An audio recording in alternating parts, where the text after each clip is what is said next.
पंजाब के एक गांव में हैप्पी अपनी पत्नी हरप्रीत के साथ रहता था और लोगों को दूध दही पहुंचाने का काम किया करता था। पूरे गांव में हैप्पी की तरह ताजा और शुद्ध दूध कोई भी नहीं बेचता था। इसी वजह से अन्य दूध वाले उससे चलते थे। उनमें से एक था प्रवीण। उस हैप्पी के बच्चे का कुछ करना पड़ेगा, वरना हमसे भी ज्यादा गाय उसके पास हो जाएगी। और नहीं तो क्या, कल का आया हुआ लड़का और उसके पास हमसे ज्यादा जमीनें हैं, पैसे भी ज्यादा कमा रहा है वो, और खेती बाड़ी भी जोरों शोरों से कर रहा है। ज्यादा दिन नहीं, बस कुछ ही दिनों की बात है, तब मजा आएगा। लेकिन आप करेंगे क्या? हैप्पी पूरे गांव में मशहूर किस लिए है? अपने दूध और मिठाइयों के लिए ही ना। उसके दूध और उसके दूध वाली हर चीज में मैं केमिकल की मिलावट कर दूंगा। अब मजा आएगा। बड़ा उड़ रहा था, ये है उसकी असली जगह। अब इसकी अकल ठिकाने आएगी। आ जाओ, दूध ले लो, दूध ले लो। क्यों हैप्पी भाई, किद्दा आज दूध लेकर फिर निकल लिए तुसी? जाते जाते मुझे भी देकर जाओ। ओए मैं क्या परजाई जी, ये लो पूरे 2 लीटर। आज का दूध ज्यादा ताजा लग रहा है, क्या खास बात है इनमें? जी बस अभी अपने गौशाला से दूध कर लाया हूँ, ताजे तो होंगे ही ना। ऐसे ही हैप्पी गांव के हर कोने में दूध और दही लेकर चला जाता है उन्हें बेचने। मिलावट का दूध होने के कारण गांव के कुछ बूढ़े और बच्चे बीमार हो जाते हैं। सारे गांव वाले ये शिकायत कर सरपंच के पास पहुंचते हैं और उन्हें सारी समस्या बताते हैं। सब बच्चे बूढ़े बीमार हैं, लेकिन ऐसी कौन सी बात हो गई कि सारे एक साथ बीमार हो गए? कहीं हमारे गांव में कोई बीमारी तो नहीं फैली? अगर ऐसा हुआ तो दिक्कतें बढ़ जाएंगी। कोई बीमारी शिमारी तो नहीं हो गई ना पिंड विच? अरे इन सबसे पूछो तो इन्होंने खाया क्या है? दसो जी, उससे पता चल जाएगा कि क्या हुआ है। क्या खाया है बताओ भाई। तब एक बच्चा उनमें से कहता है, मम्मा ने मुझे दूध पिलाया था, तब से ही मेरा पेट बहुत ज्यादा दर्द हो रहा है। मैंने भी सवेरे दूध ही पिया था, मानो मेरी हालत तो ऐसी है जैसे मेरे प्राण निकल गए हों। सबने दूध पिया है। ये दूध कहाँ से खरीदा था? हैप्पी के यहाँ से या प्रवीण के? तब प्रवीण गांव वालों के बीच में से सामने आया और कहने लगा, मैं इस गांव में दूध बेचता ही नहीं, मैं हमेशा दूसरे गांव में बेचता हूँ। ये बात भी सच है, जाकर हैप्पी को बुला कर लाओ। गांव वालों को हानि पहुंचाने के जुर्म में उसे मैं कड़ी से कड़ी सजा दूंगा। सरपंच के आदेश अनुसार वहाँ पर हैप्पी आ जाता है और कहता है, कहिए जी क्या बात है? आज पंचायती में मुझे बुलाया गया है, जरूर कोई खास बात होगी। सीधे तो ऐसे बन रहे हो जैसे तुम्हें कुछ पता ही नहीं। तुम्हारे काले कारनामों की वजह से हम जैसे सीधे साधे दूध वाले परेशान हैं। मैं कुछ समझा नहीं जी, आखिर बात क्या है? तुम्हारे दूध मिलावट के थे, उसमें हानिकारक केमिकल्स थे, जिस वजह से गांव के आधे से ज्यादा लोग बीमार पड़ गए हैं। सुबह सुबह इंसान दूध पीता है ताकि उसकी सेहत बनी रहे, इसलिए नहीं कि वो परेशान रहे। मैंने तो कोई गलती नहीं की, मैं मिलावट भला क्यों करूंगा? मैंने ऐसा बिल्कुल भी नहीं किया। हर चोर चोरी करने के बाद यही बोलता है, इसे सजा जरूर मिलनी चाहिए। हाँ, मिलनी चाहिए। तब सरपंच ने भरी सभा में सबके सामने उसे सजा सुनाई और कहा, तुम्हारी सजा ये है कि अब से और इसी समय से तुम्हें गांव से बाहर निकाला जाता है, गांव वालों को हानि और चोट पहुंचाने के जुर्म में। तुम अगर गांव में दोबारा नजर आए तो तुम्हें पुलिस के हवाले कर दिया जाएगा। हैप्पी समझ चुका था कि इसके पीछे किसी की साजिश है। वो उस वक्त वहाँ कुछ भी नहीं कहता और वहाँ से चला जाता है। गांव छोड़कर दर दर भटकने के बाद, मेरा गौशाला, मेरी गाय, सब कुछ वहीं रह गए। बड़ी मुश्किल से मैंने इतना सब कुछ बनाया था। मैंने क्या बिगाड़ा था तेरा भगवान, जो मेरी इतनी कड़ी परीक्षा ले रहे हो? एक तरफ हैप्पी खाने और रहने के लिए तरस रहा था, दूसरी तरफ प्रवीण ने हैप्पी के गौशाला को कब्जे में ले लिया था और वहाँ से जो भी दूध की आमदनी होती वो पूरे गांव में बेचा करता था। लेकिन प्रवीण इन हरकतों से भी बाज नहीं आया। वो गायों को केमिकल वाली इंजेक्शन लगाया करता था ताकि वो सब ज्यादा दूध दें। इन गायों को ज्यादा दूध देना ही होगा, वरना मैं गाड़ी और जमीन कैसे ले पाऊंगा? अजी आप थोड़ा ज्यादा नहीं कर रहे हैं? सब कुछ ठीक तो चल रहा है, पूरे गांव में सिर्फ आप ही का व्यापार है, फिर भी ये कदम क्यों उठा रहे हैं? चुप करो और जाकर खाना बनाओ। प्रवीण उन गौशाला की गायों को हमेशा इंजेक्शन दिया करता, जिस वजह से सारी गायें ज्यादा दूध देती। लेकिन एक दिन ऐसा आया कि सारी गायें बीमार हो गई और उन्होंने दूध देना बंद कर दिया। अब इन गायों का क्या फायदा? इन्हें छोड़ दो जंगल की तरफ, हमारा इनसे कोई लेना देना नहीं है। अब दूसरी गायें लाकर उन्हें हम फिर से इंजेक्शन देंगे। मुझे ये चीज ठीक नहीं लग रही है, इतनी लालच भी नहीं करनी चाहिए। मैंने जैसा कह दिया तुम वैसा ही करो, ज्यादा बहस ना करो। प्रवीण के कहने पर उसकी पत्नी ने सारे गायों को रास्ते पर खुला छोड़ दिया। सारी गायें भटकते हुए हैप्पी से जा मिलती हैं। हैप्पी उन्हें देखकर चौंक जाता है। अरे ये तो मेरी गायें हैं, लेकिन ये यहाँ जंगल में क्या कर रही हैं? और इनकी हालत तो बहुत खराब है। आखिर ये सब हुआ कैसे? वहाँ जाकर देखता हूँ, इन्हें पानी पिलाता हूँ। हैप्पी जाकर अपने गायों को पानी पिलाता है। उन गायों में से एक गाय का बछड़ा अचानक से ही गौमाता का रूप धारण कर लेती है। वत्स, तुम बिना लाभ के भी हमारी मदद कर रहे हो। मैं तुमसे बहुत प्रसन्न हुई। मांगो जो वरदान मांगना चाहते हो। गौ माता को बोलता देख हैप्पी दंग रह गया और उनसे कहने लगा, मैंने अपना सारा जीवन बस गायों की सेवा और मेहनत करने में लगा दिया है। मुझे बस मेरा जीवन ऐसा ही बिताना है। मैं चाहता हूँ कि आप मुझे मेरे पहले वाली जिंदगी दे दें। तुम उसकी चिंता मत करो, मैं तुम्हें आशीर्वाद देती हूँ। इन पशुओं की तुम बहुत अच्छी देखभाल करना। उनसे जो तुम्हें गोबर मिलेगा उससे तुम एक घर बनाना, और वो गोबर का घर हीरे के घर में बदल जाएगा और गोबर के उपले हीरे के उपले बन जाएंगे। क्या सच? मैं ऐसा ही करूँगा। भगवान के घर देर है अंधेर नहीं। आपका लाख लाख शुक्रिया माता, आपका लाख लाख शुक्रिया। अरे भाग्यवान, तुमने सुना कि नहीं? उस हैप्पी के बच्चे ने गोबर का घर बनाया है। जंगल के पास से भी गुजरो तो वहाँ उसकी दुर्गंध आती है। हमें उससे क्या करना है जी? हमें अपना देखना चाहिए, कहीं कुछ गलत ना हो जाए। और वैसे भी भगवान ने हमें सब कुछ तो दिया ही है। जब तक होगा तब तक हम ऐसे ही मिलावट का दूध बेचा करेंगे, और क्या। हैप्पी अपने गोबर के घर में रहकर पशुओं की सेवा कर रहा था कि तभी एक दिन उससे मिलने प्रवीण आया। कैसे हो भाई, कहाँ हो? अरे प्रवीण, आओ आओ, तुम्हारा व्यापार कैसा चल रहा है? मुझे पता है, तुमने ही मेरे दूध में मिलावट करके गांव से मुझे बाहर निकलवाया था। छोड़ो, वो सब बेकार की बातें हैं। हैप्पी और प्रवीण बात कर ही रहे थे कि गोबर का घर हीरे के गोबर के घर में तब्दील हो गया। उस घर में गौ माता के आशीर्वाद से हीरे लग गए, जिसे देख दोनों दंग रह गए। लगता है ये गौ माता का आशीर्वाद है। भगवान तेरा लाख लाख शुक्रिया। ये सब क्या हो रहा है? हीरे का घर गोबर से हीरो का घर कैसे हो गया? मुझे तो मेरी आंखों पर भरोसा ही नहीं हो रहा। देखा, ये है प्रकृति का नियम। जब भी समय बदलता है सब बदल जाता है। हैप्पी का हीरे के गोबर का घर देखकर प्रवीण दंग था और वो अपने गांव दोबारा लौट गया और वहां जाकर देखा कि सरपंच और गांव के कई लोग उसका इंतजार कर रहे हैं। तुम्हारी वजह से हमने उस निर्दोष हैप्पी को गांव से बाहर निकाल दिया। तुम तो इंसान कहने के लायक भी नहीं हो। अच्छा, ये बात तुम्हें पता चल गई। आखिर किसने बताई? तब प्रवीण की पत्नी ने आगे आकर कहा, ये सारी बातें मैंने बताई। मैंने आपके काले कारनामे इतने बढ़ रहे थे कि मुझे ये सारी बातें गांव वालों को बतानी ही पड़ी। प्रवीण अपनी पत्नी की बातों पर भरोसा कर ही नहीं पाया और सदमे में आ गया। कुछ ही देर में वहाँ पुलिस आई और मिलावट का दूध बेचने के जुर्म में प्रवीण को गिरफ्तार करके ले गई। हमें हमारे गांव का साथी हैप्पी को दोबारा यहाँ बुलाना होगा। हैप्पी को दोबारा गांव बुलाया गया। गांव में आकर हैप्पी ने और कई सारे गायें खरीदी और उनकी सेवा में अपना जीवन लगा दिया।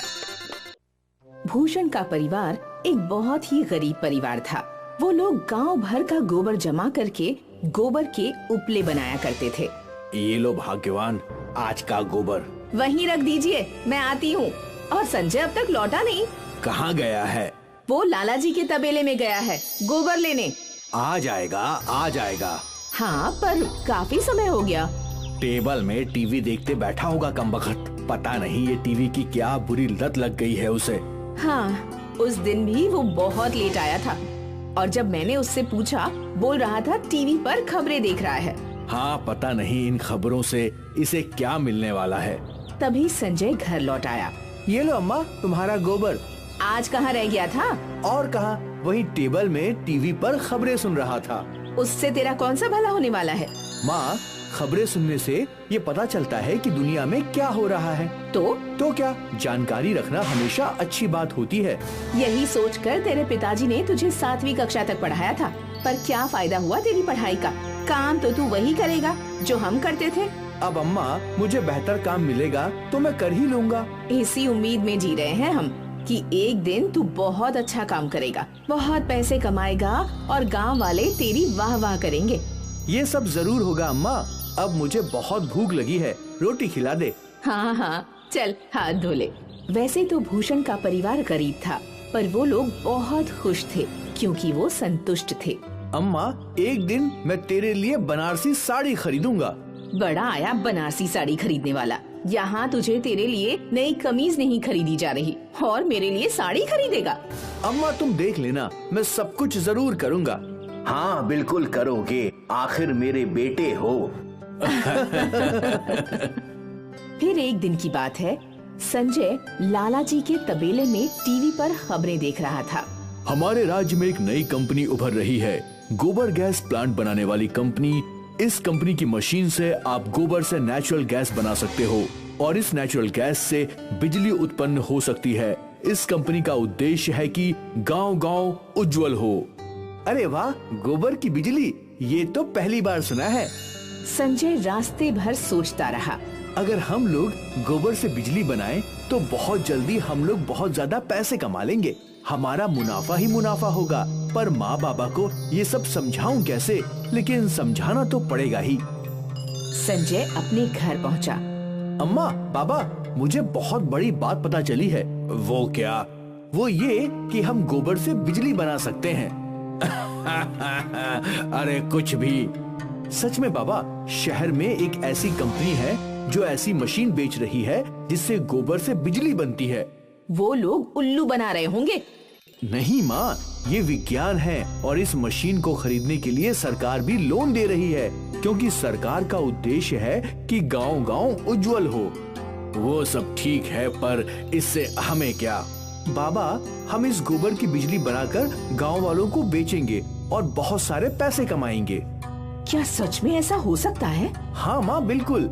हमें बस शहर की उस कंपनी में जाकर पता करना होगा। ठीक है, कल हम तीनों शहर चलते हैं। ये हुई ना बात। संजय खुश था कि कम से कम उसके अम्मा बाबा गोबर प्लांट को देखने के लिए तैयार थे।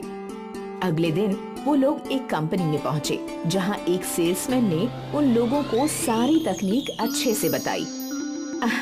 ये तो बहुत आसान है, हमें बस गोबर डालना है। जी बिल्कुल, हमारी कंपनी आपको ये प्लांट पूरी तरीके से लगवा कर देगी। और इस मशीन का दाम क्या होगा? वैसे तो ये 20,000 की है, पर सरकार आपको इस मशीन पर लोन देती है। आपको बस हर महीने इसकी किश्त भरनी होगी। संजय उत्सुकता से अपने अम्मा बाबा की ओर देखता रहा। ठीक है, हम ये मशीन खरीदेंगे। कब तक ये मशीन हमारे घर लग जाएगी? 2-3 दिनों के अंदर। ठीक है। सेल्समैन ने भूषण से एग्रीमेंट साइन करवा लिया। संजय बहुत खुश था। वो तीनों घर लौटे। अम्मा, तैयार हो जा, तेरी बनारसी साड़ी बहुत जल्द आने वाली है। तेरे मुंह में घी शक्कर मेरे लाडले। कितना अच्छा होगा ना जब हम बिजली बनाकर बेचेंगे। हाँ बाबा, हम अच्छे पैसे भी कमाएंगे। और फिर मैं तेरी शादी भी बड़ी धूमधाम से करूंगी। अभी उसके लिए समय है माँ। तीनों बहुत खुश थे और उत्सुक भी। अगले दिन कंपनी वाले उनके घर आए और उन लोगों ने वहाँ गोबर गैस प्लांट लगा दिया। सर, आपका गोबर गैस प्लांट रेडी है। आपको इस प्लांट में गोबर भरते रहना है और 15 दिन बाद ये बटन दबाना है और आपकी बिजली बनना शुरू हो जाएगी। ठीक है, और हम ये बिजली कैसे बेच सकते हैं? वो भी बहुत आसान है। आपको इस बोर्ड से वायर के कनेक्शन लोगों के घरों तक ले जाना है और उनके घर बिजली चालू हो जाएगी। अरे वाह, उस दिन से भूषण और उसका परिवार रोज गोबर गैस प्लांट में गोबर डालने लगा। कुछ दिनों बाद वो प्लांट की टैंक भर गई। अब उन्हें 15 दिन इंतजार करना था। 15 दिन बाद संजय ने अपने घर में गोबर गैस की बिजली का कनेक्शन जोड़ा। बाबा, आप वो बटन दबाइए। ठीक है। जैसे ही भूषण ने बटन दबाया, उनके घर का मेन बल्ब जल गया। बिजली आ गई, बिजली आ गई। ये तो चमत्कार है। चमत्कार नहीं, विज्ञान है। अब गांव वालों को बिजली बेचनी है। बाप बेटे गांव में घोषणा करने लगे। सुनो सुनो सुनो, हमने अपने घर में गोबर गैस प्लांट लगाया है। इस प्लांट से सस्ते दामों में बिजली उत्पन्न होती है। जिस किसी को भी सस्ती बिजली चाहिए वो हमारे घर आकर कनेक्शन लगवा ले। सुनो सुनो सुनो। गोबर की बिजली की बात गांव में आग की तरह फैल गई। भाई, मुझे तो सस्ती बिजली चाहिए। हाँ, मुझे भी। ना लोड शेडिंग की झंझट, ना महंगे बिल देने की जिम्मेदारी। बिल्कुल सही। और भूषण के घर के बाहर गांव वालों की भीड़ लग गई। सच में गोबर से बिजली बनती है क्या भूषण भाई? हाँ हाँ बिल्कुल। यकीन नहीं होता तो मेरे घर के अंदर चलकर देख लो। घर के अंदर जलती हुई लाइट और पंखा देखकर गांव वालों को विश्वास हो ही गया। भाई, मेरे घर भी एक कनेक्शन लगवा दो। मेरे भी। जी बिल्कुल, सबके घर लगेंगे। संजय ने गांव वालों से पैसे लिए और उन्हें रसीद भी दी और एक एक करके सभी के घरों में गोबर गैस की बिजली का कनेक्शन लगवा दिया। सस्ते दामों पर बिजली पाकर गांव वाले खुश थे और पैसे कमाकर भूषण का परिवार भी खुश था। मैंने इतने पैसे जिंदगी में नहीं देखे। हाँ, मैंने भी। और ये सब संजय तेरी वजह से हुआ है। हम हमेशा तुझे खबर देखने के लिए डांटते थे, पर आज उसी खबर की वजह से हमारी जिंदगी संवर गई। मुझे तो लगा था कि मैं जिंदगी भर गोबर के उपले ही बेचती रहूंगी, पर मेरे लाडले ने मेरी जिंदगी बदल दी। संजय के अम्मा बाबा को संजय पर गर्व था। धीरे धीरे संजय ने अपने घर की परिस्थिति ही बदल डाली। उनका घर बड़ा हो गया। घर के अंदर सारी सुख सुविधाएं आ गयी। फ्रिज, टीवी, सोफा, सब कुछ। ये लो माँ, तुम्हारी बनारसी साड़ी। अरे वाह, ये तो बहुत सुंदर है। मुझे लगा ही नहीं था कि मैं जिंदगी में कभी ऐसी साड़ी पहन पाऊंगी। और ये सब हमारे गोबर की बिजली की वजह से हुआ है। बिल्कुल। और संजय, तूने सिद्ध कर दिया कि कोई भी काम छोटा नहीं होता। पहले लोग हम गोबर जमाने वालों को छोटा समझते थे, पर अब वही लोग हमें इज्जत देते हैं, क्योंकि उस गोबर से हम बिजली बनाकर उन्हें ही बेचते हैं।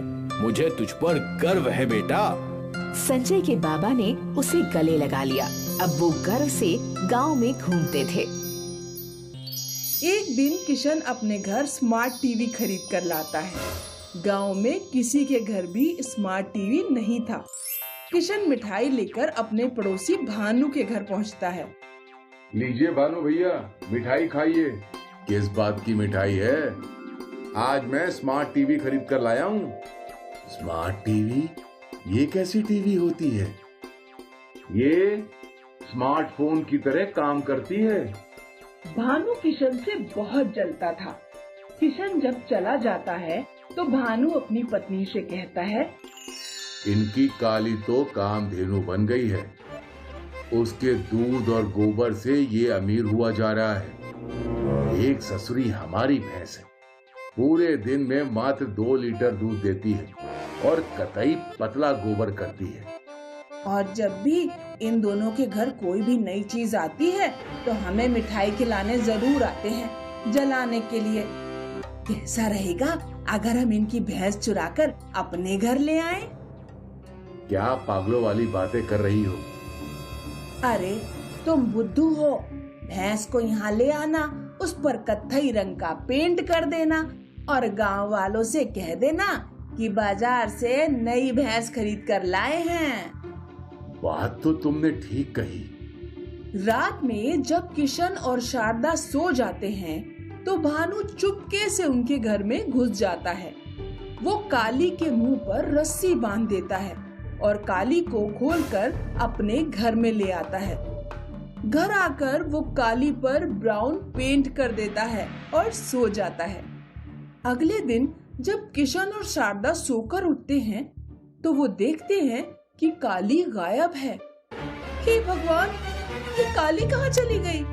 बेचारे किशन और शारदा अपने पड़ोसियों पर बिल्कुल शक नहीं करते और गांव भर में अपनी भैंस को ढूंढते रहते हैं। पूरे गांव में जब काली नहीं मिलती तो बेचारे जंगल में बैठकर रोने लगते हैं। उस दिन दोनों खाना भी नहीं खाते। पता नहीं बेचारी काली किस हाल में होगी। तभी किशन देखता है कि जंगल में एक भैंस खड़ी है। किशन और शारदा उसके पास जाते हैं। ये तो हमारी काली नहीं है। ये हमारी काली तो नहीं है, लेकिन लगता है भगवान ने इसे हमारे लिए ही भेजा है, वरना जंगल में ऐसे किसी को भैंस कैसे मिल जाएगी। किशन और शारदा उस भैंस को अपने घर ले आते हैं। अगले दिन शारदा सोकर उठती है तो अपनी नई भैंस के गोबर से कंडे थोपने लगती है। गोबर में उसे एक सोने का बिस्किट मिलता है। अजी सुनते हो, देखो गोबर में ये क्या मिला है? सोने का बिस्किट? ये भैंस के पेट में कैसे आया? अगले दिन जब भैंस गोबर करती है तो उसमें एक और सोने का बिस्किट मिलता है। लगता है ये भैंस रोजाना गोबर के साथ एक सोने का बिस्किट हकती है। किशन और शारदा गोबर में सोना मिलने के कारण बहुत ही जल्द अमीर हो जाते हैं। वो एक बड़ा घर बनवा लेते हैं और कार भी खरीद लेते हैं। उधर भानु जब भी काली को धोने बैठता तो काली उसे लात मारती। भानु और उसकी पत्नी डंडे से काली की खूब पिटाई करते और जबरदस्ती दूध दूते। इसने तो नाक में दम कर दिया है। वहाँ इतने प्यार से दूध देती थी और यहाँ इतना नाटक करती है। किशन का तो इतना बड़ा घर बन गया और उन लोगों ने कार भी खरीद ली। समझ ही नहीं आ रहा कि उनके पास इतने पैसे कहाँ से आ रहे हैं। भानु रात में किशन के घर झांक कर देखता है और चुपके से किशन और उसकी पत्नी की बातें सुनने लगता है।